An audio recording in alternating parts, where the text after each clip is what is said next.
For once, we've entered the dead period of the offseason with what feels like a lot of unfinished business, which is why we as fans are still expecting a lot more to happen before the season starts. After being teased with several reports stating a bunch of big names could possibly be traded away, only a few of them have actually been moved. There's still a lot of time before play resumes though, so media outlet Bleacher Report posted an article recently proposing a few hypothetical deals featuring these players, and as we do quite a bit here on this channel, we'll be reviewing those offers. I'll be going through each trade offer, discussing why or why not each team involved would want to do the deal, who benefits the most from it, and whether or not it's even realistic. If you want to read the actual article itself, that'll be linked down in the description. Before we start though, make sure to like the video and subscribe to the channel, as all support is very much appreciated. Now with that being said, let's begin.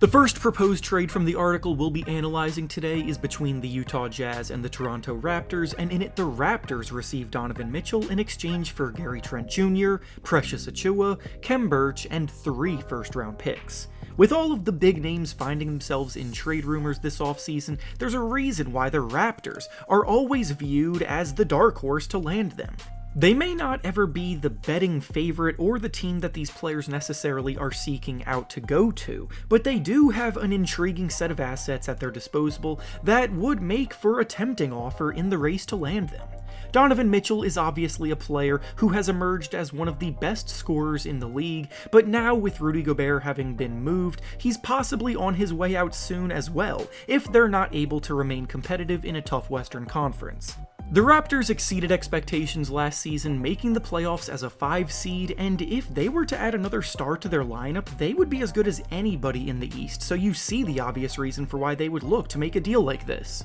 Gary Trent, at 23 years old, has gotten better and better as a scorer, and is a strong start to this offer as a young guy for the Jazz to add to potentially a rebuilding team.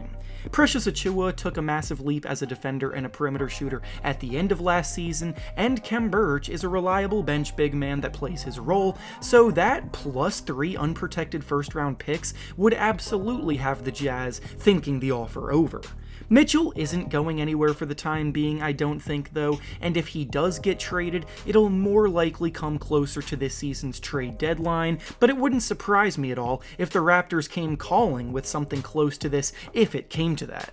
The next proposal in the article we'll be analyzing is a 3-team deal between the Los Angeles Lakers, Brooklyn Nets, and Utah Jazz, and while a lot is going on, the emphasis is on Kyrie Irving going to the Lakers and Russell Westbrook going to the Jazz to be bought out of his contract, and you can see the full details of the deal on your screen now. It's clear as day to every basketball fan that the Lakers are going to be in for another disappointing season if they don't get aggressive, because they didn't make any major signings in free agency that can change their trajectory, and the partnership of Russell Westbrook and LeBron James last season was pretty rocky.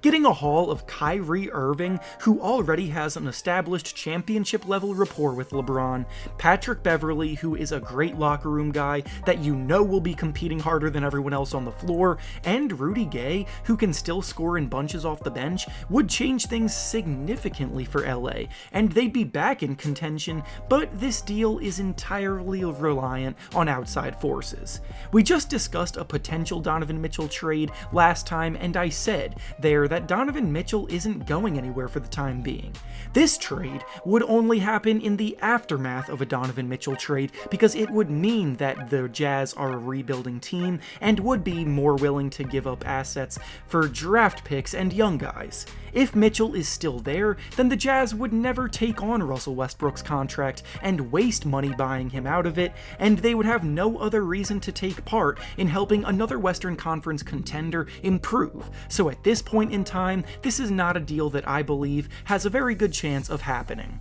The next proposal in the article we'll be reviewing is between the Atlanta Hawks and the Brooklyn Nets, and in it the Hawks receive Kevin Durant in exchange for John Collins, DeAndre Hunter, Onyeka Okongwu, AJ Griffin, and 3 first-round picks. The Hawks are already one of the most improved teams of the offseason after they went out and traded for DeJounte Murray this summer, so their intentions are clearly to get back to their contending ways after a conference finals appearance 2 seasons ago, and remaining aggressive by going after Kevin Durant would be exactly how to do that. The Nets have set a hefty asking price for Durant, which has resulted in things stalling on the trade front for him, and I guess this proposal is under the assumption that the Nets will eventually ease up on what they're expecting back for him. Brooklyn has said that if they're going to trade Durant, then they will want a young star player, a few additional assets, and a treasure chest of draft picks because they plan to remain competitive moving forward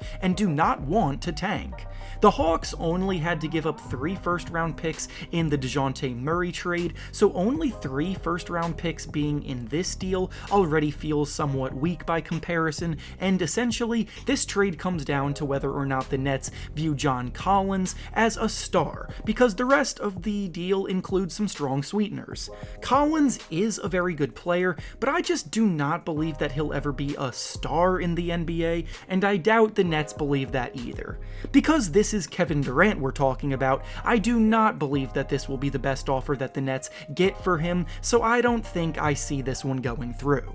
And finally, the last proposal we'll be reviewing is a massive 3-teamer between the Brooklyn Nets, Indiana Pacers, and Miami Heat, where there is so much going on, but you, again, can see the full details of the trade on the screen. This is the kind of offer the Nets are waiting for, but the reason why it hasn't come in yet is because there's a rule where a team can only acquire through trade 1 player signed to the kind of max contract that Ben Simmons is signed to, so Ben's presence on the team is preventing a lot of potential offers from happening, and Bam Adebayo is one of the players that cannot be offered at the moment. However, as you can see in this hypothetical deal, the loophole for the Nets is to find an outside suitor to take Ben Simmons in, and then a guy like Bam can go to the Nets. An offer of Bam Adebayo, Tyler Hero, Duncan Robinson, a fresh rookie, and 3 first-round picks would honestly be the best offer that I think the Nets could get for Durant,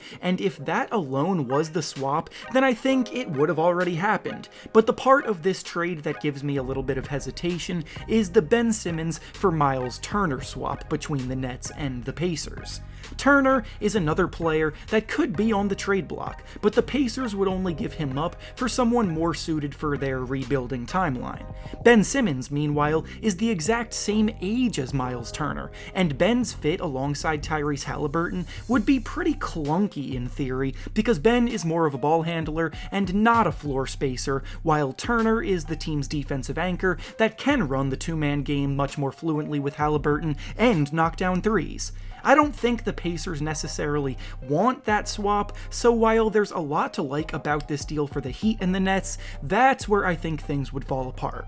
And with that being said, that's all I have for you today. Make sure to like the video, subscribe to the channel, and comment down below what you think about these potential blockbuster deals. Thanks for watching, and I'll see you all next time.